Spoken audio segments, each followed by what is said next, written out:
Welcome friends. आज हम बहुत ही इंपॉर्टेंट टॉपिक डिस्कस करने वाले हैं जो है आपका जे.एंड.के रीऑर्गेनाइजेशन एक्ट 2019।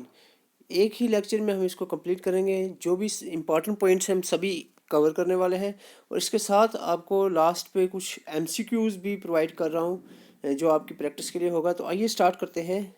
सबसे पहले हम बात करेंगे कुछ basic information related to this reorganisation act. ये जो रीऑर्गेनाइजेशन एक्ट 2019 है, ये राज्यसभा में सबसे पहले इंट्रोड्यूस किया गया 5 अगस्त को। तो ये क्वेश्चन पूछा जाता है कब इंट्रोड्यूस हुआ ये बिल राज्यसभा में। तो ये बिल राज्यसभा में 5 अगस्त 2019 को इंट्रोड्यूस हुआ और इसी दिन सेम डे में पास हो गया। 5 अगस्त को राज्यसभा ने पास कर लिया। बिल इंट्रोड्यूस किसने किया था? अमित शाह जी ने बिल इंट्रोड्यूस किया था राज्यसभा में। और लोकसभा में 6 अगस्त को यानी अगले दिन ही लोकसभा में ये बिल पास लोकसभा से भी ये बिल पास करवा लिया गया था। इसके बाद हम बात करें प्रेसिडेंट के जो असेंट है, इस पे साइन जो है प्रेसिडेंट का 9 अगस्त 2019 को 9 अगस्त को प्रेसिडेंट के साइन हो गए थे इस बिल पे। यानी अब बिल बिल्कुल तैयार था, लेकिन कम इनटू फोर्स ये 31 अक्टूबर 2019 को ये फाइनली लागू हुआ। जो 31 अक्टूबर 2019 से ये बिल लागू हुआ था। ये 3 पॉइंट आपको याद रखने हैं। क्या कि बिल इंट्रोड्यूस राज्यसभा में पहले हुआ और कब? 5 अगस्त को इंट्रोड्यूस हुआ। किसने किया? अमित शाह जी ने। 6 अगस्त को लोकसभा में इंट्रोड्यूस हुआ और वहीं से पास हो गया। 9 अगस्त को प्रेसिडेंट के इस पे साइन हो गए और 31 अक्टूबर 2019 को फाइनली ये बिल जो है कम इनटू फोर्स हुआ, लागू हो गया जे एंड के स्टेट पे। और जे एंड के स्टेट को इस बिल के तहत 2 यूटीज़ में डिवाइड कर दिया गया। वन इज जे एंड के एंड अनदर इज लद्दाख। ये सबको पता है। जे एंड के लद्दाख यूटी कब बनी है? 31 अक्टूबर 2019 को, इस बिल के लागू होने के बाद। इसके अलावा कुछ और इम्पोर्टेंट पॉइंट्स यहाँ पर मैं लेकर आया हूँ। आर्टिकल 239 ए आपको याद रखना है। इसी के तहत हमारी यूटीज़ की एडमिनिस्ट्रेशन चल रही है। इसको पुडुचेरी मॉडल भी कहते हैं, यानी पुडुचेरी यूटी भी इसी आर्टिकल के अंदर आती है। Apply to the UT of J and K. Section 13 of this act, इस एक्ट के सेक्शन 13 में मेंशन है इस आर्टिकल के बारे में। इसके अलावा एक सबसे इम्पॉर्टेंट पॉइंट यहाँ पर बताना ज़रूरी है कि there will be only legislative assemblies. आप सबको पता है हमारे जम्मू एंड कश्मीर की जो लेजिस्लेचर है वो पहले बाई कैमरल थी, यानी एमएलसी और एमएलए दोनों हुआ करते थे। लेकिन अब से इस एक्ट के बाद सिर्फ एमएलएज होंगे, ओनली लेजिस्लेटिव असेंबलीज होंगी, कौंसल्स नहीं होंगी। There were no legislative council according to this act. Jammu and Kashmir UT में लेजिस्लेटिव कौंसल्स अब नहीं होंगी, ये आपको याद रखना है। इसके बाद सीट्स की बात करें असेंबलीज की, तो इंक्रीज कर दी गई है। 107 थी पहले, अब 114 कर दी गई है सीट्स। तो ड्यूरेशन 5 साल कर दी गई है। पहले 6 साल थी, अब 5 साल। किसकी? एमएलएज की, ठीक है। लेजिस्लेटिव असेंबली के मेंबर्स की ड्यूरेशन 5 साल कर दी गई है। तो असेंबली की सीट्स जो है 107 से 114 कर दी गई हैं। इसके बाद हम बात करें जे एंड के will now have only 5 seats in Lok Sabha. आप सबको पता था कि लोकसभा में 6 सीटें हुआ करती थी जम्मू एंड कश्मीर स्टेट की, बट अब 2 यूटीज़ बन गई हैं। तो 5 सीटें लोकसभा की जे एंड के की हैं और 1 सीट जो है 5 सीट जे एंड के की और 1 सीट लोकसभा की किसकी है? लद्दाख की। ठीक है, ये सारे पॉइंट क्वेश्चन हैं या आपको पूछे जा सकते हैं, आपको याद रखने हैं। लोकसभा की सीट कितनी है? अब 5 है। इसके बाद कुछ और इंपॉर्टेंट पॉइंट यहाँ पर मैं लेकर आया हूँ। There will be no legislative council of J and K. मैं अभी बता भी चुका हूँ लेजिस्लेटिव काउंसिल जे एंड के अब नहीं होंगी, एमएलसीज नहीं होंगे। उसके बाद ये भी इंपॉर्टेंट पॉइंट है, आरटीआई एक्ट जो 2005 इंडिया का आरटीआई एक्ट है, सेंट्रल आरटीआई एक्ट, अब से हमारी स्टेट पे यूटी पे लागू रहेगा। Will now be applicable instead of RTI act 2009। यानी पहले आरटीआई एक्ट 2009 जो जम्मू एंड कश्मीर का आरटीआई एक्ट था वो चल रहा था, अब जो है सेंट्रल आरटीआई एक्ट यहाँ पर चलेगा 2005 वाला। हाई कोर्ट का क्वेश्चन पूछा जाता है। हाई कोर्ट जो है जम्मू एंड कश्मीर का कॉमन हाई कोर्ट रहेगा दोनों यूटीज़ के लिए। JNK एंड लद्दाख यूटीज़ के लिए एक ही हाई कोर्ट है। There is a common high court for both the UTs of both the UTs JNK and Ladakh. ये सेक्शन 75 सेक्शंस में आपको बताऊंगा। एग्जाम में ज़्यादा चांस बनता है या तो कुछ इंपॉर्टेंट पॉइंट से या सेक्शन से क्वेश्चन पूछा जाए। तो सेक्शंस में इंपॉर्टेंट आपके लिए लेकर आया हूँ, तो अभी थोड़ी देर में आपको बताई जाएगी। Anti corruption bureau will be created under the drug control of LGs. और इसके बाद हिंदू सक्सेशन एक्ट जो है अमेंडमेंट इसमें हुई है। इसमें क्या है कि women's to equal right of inheritance as man. In property के केस में वुमेन्स को भी राइट मिलेगा एज मैन। तो ये भी यहाँ पर मेंशन है इस एक्ट के अंदर। तो ये पॉइंट्स क्या पता हो सकता है ऐसा भी पूछ ले, तो इसलिए मैं आपको लेकर आया हूँ कि राज्यसभा में जब ये बिल रखा गया, कब रखा गया जल्दी बताएं। अभी थोड़ी देर पहले बताया आपको। वेरी गुड, 5 अगस्त को राज्यसभा में इंट्रोड्यूस हुआ था बिल, और यहाँ से पास हुआ। तो पास कैसे हुआ? 2/3 मेजोरिटी से। तो पास हुआ यहाँ पर 125 MP जो मेंबर ऑफ पार्लियामेंट से उन्होंने फेवर में वोट किया, और 61 MPs अगेंस्ट में इन्होंने वोट किया। और लोकसभा में 6 अगस्त में इंट्रोड्यूस किया गया, और यहाँ पर 270 MPs ने फेवर में वोट किया, और 70 MPs ने अगेंस्ट में वोट किया। तो ये भी आप याद रख सकते हैं, ठीक है। राज्यसभा में 125 61, लोकसभा में 73 70। तो ये आपने फेवर और अगेंस्ट के जो वोटिंग हुई थी उसमें ये आपने याद रखना है। इसके बाद हम इस एक्ट की अगर हम बात करें, दिस एक्ट कंटेन्स, इस एक्ट में 14 पार्ट है, 103 सेक्शंस है और 5 शेड्यूल्स हैं, ठीक है। पार्ट्स के अंदर सेक्शंस ही आती हैं, तो हम सेक्शंस देखेंगे जिससे क्वेश्चन पूछा जा सकता है, और शेड्यूल्स भी आपको लास्ट पे बताए जाएंगे। सो एंड तक बने रहें। सो आइए स्टार्ट करते हैं। जो बहुत इंपॉर्टेंट पॉइंट है, टॉपिक है, इस टॉपिक का सबसे इम्पॉर्टेंट जो सेक्शन है वो है सेक्शंस। तो सेक्शंस हम इम्पॉर्टेंट लेकर आए हैं जो एग्जाम में पूछी जा सकती हैं। सबसे पहले 1 और 2 सेक्शन डील करती है preliminary information, short title and definition में, ये नहीं पूछी जा सकती।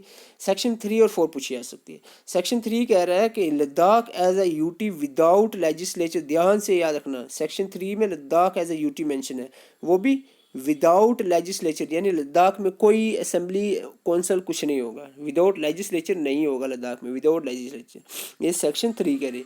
सेक्शन 4 कह रहा है कि JNK as UT with legislature, Jammu and Kashmir UT with legislature, यानी JNK यूटी का लेजिस्लेचर होगा। कौन सी लेजिस्लेचर होगी? सिर्फ असेंबलीज, कौंसल नहीं होगी, ठीक है। यानी section 3 deals with Ladakh, section 4 deals with JNK UT, and section 5 deals with governor of existing state of JNK to be the common lieutenant governor। तो ये तब था कॉमन जब ये एक्ट एक्चुअल में पास हुआ था, तो तब गवर्नर दोनों यूटीज़ के एक ही था, लेकिन अब जो है अलग हो चुका है, इसको आप रहने दो। सेक्शन 10 की बात करें, reservation in houses of people में रिजर्वेशन होगी।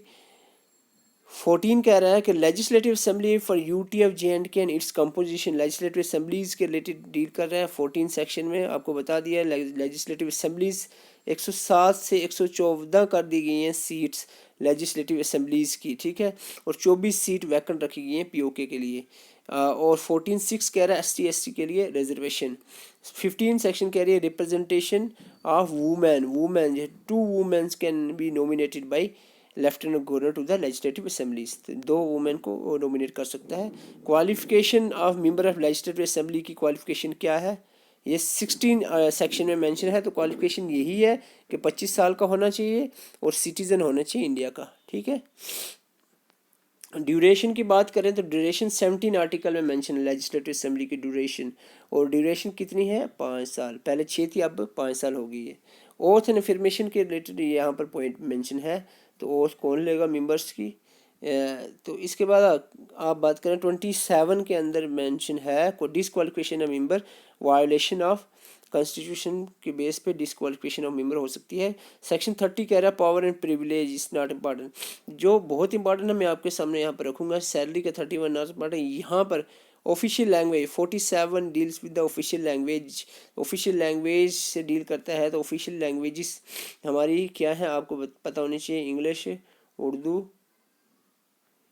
हिंदी, डोगरी, कश्मीरी, 5 लैंग्वेज हमारे यहाँ पर मेंशन है आर्टिकल 47 के अंदर। और 53 आर्टिकल कह रहा है काउंसिल ऑफ मिनिस्टर जो नॉट लेस देन 10%, 10% से कम नहीं होने चाहिए। तो ये कौंसल हम मिनिस्टर के रिलेटेड है 53। यहाँ पर क्वेश्चन जो पूछा जाएगा वो आपको बता दूँ, ये दो जो सेक्शंस आपको अभी के अभी याद रख लेनी है, 57 और 75। ठीक है, 57, 57 और 75। 57 कह रहा है एबोलिशन लेजिस्लेटिव काउंसिल की, अब लेजिस्लेटिव काउंसिल नहीं होंगे, एमएलसी वगैरह नहीं होंगी, लेजिस्लेटिव काउंसिल नहीं होगा। और दूसरा 75 कह रहा है कि कॉमन हाई कोर्ट, JNK का जो हाई कोर्ट है वो कॉमन रहेगा दोनों यूटीज़ के लिए, JNK यूटी और लद्दाख यूटी के लिए। तो ये आपने याद रखना, ठीक है। 75 कॉमन हाई कोर्ट। 57 कह रहा है no legislative council, no legislative council, councils नहीं होंगे, ठीक है। 61 कह रहा है power of election of commissions.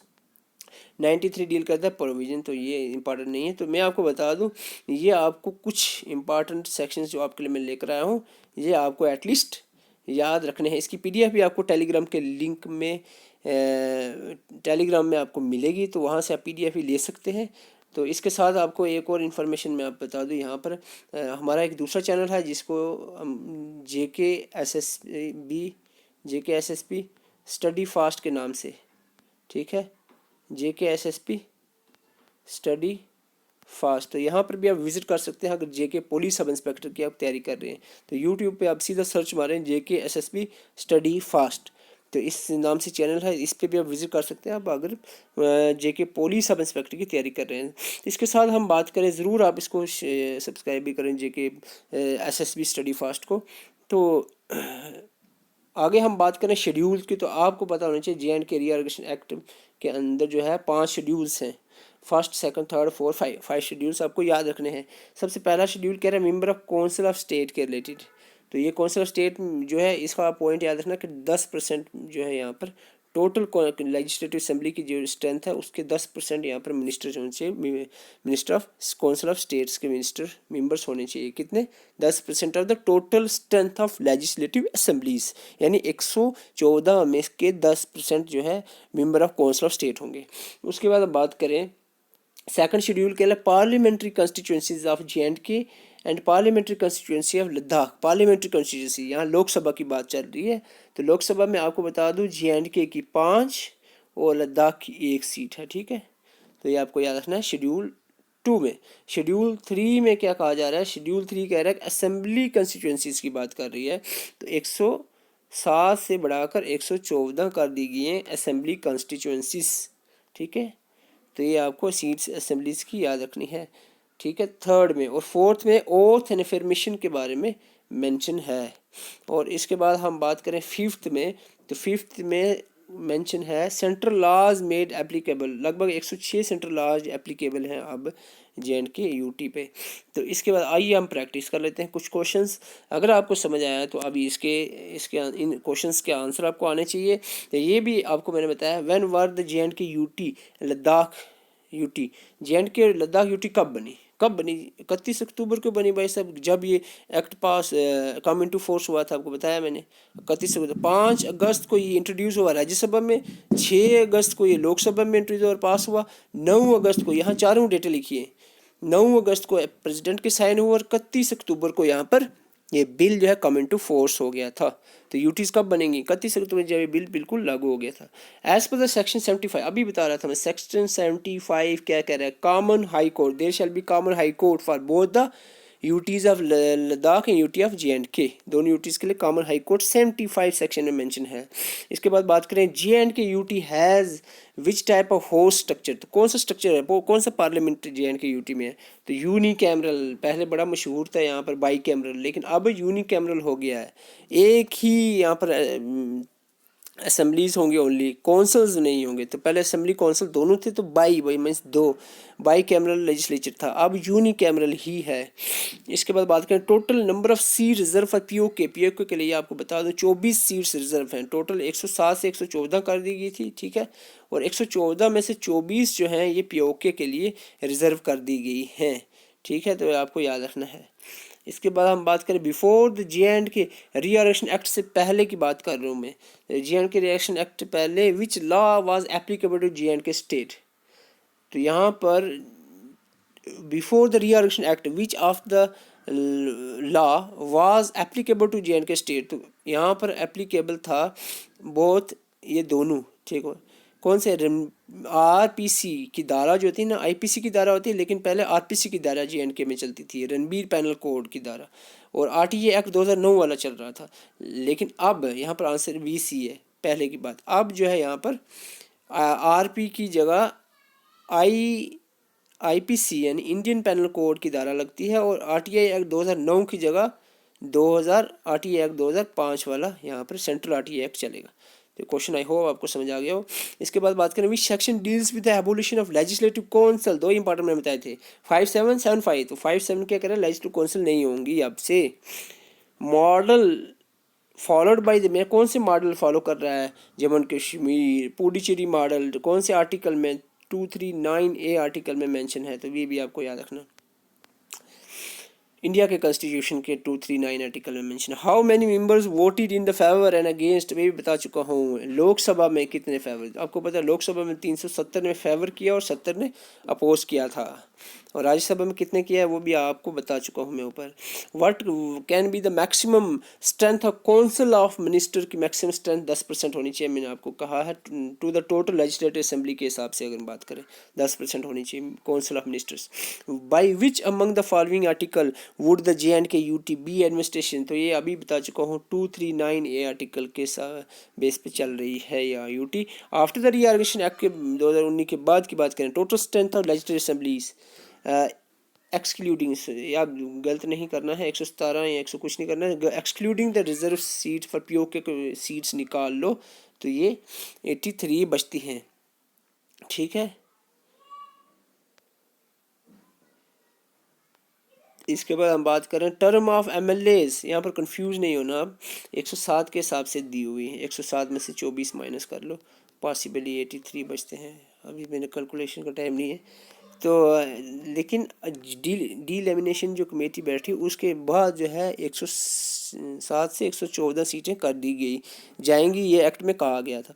The term of MLAs in the JNK would be, 5 साल की टर्म रहेगी एमएलएज की, लेजिस्लेटिव असेंबलीज की, पहले 6 थी अब 5 साल होगी। So this is about the JNK reorganisation act. और इसके साथ आपको मैं फिर से बता दूं, आप JK SSB study fast channel पे ज़रूर विज़िट करें।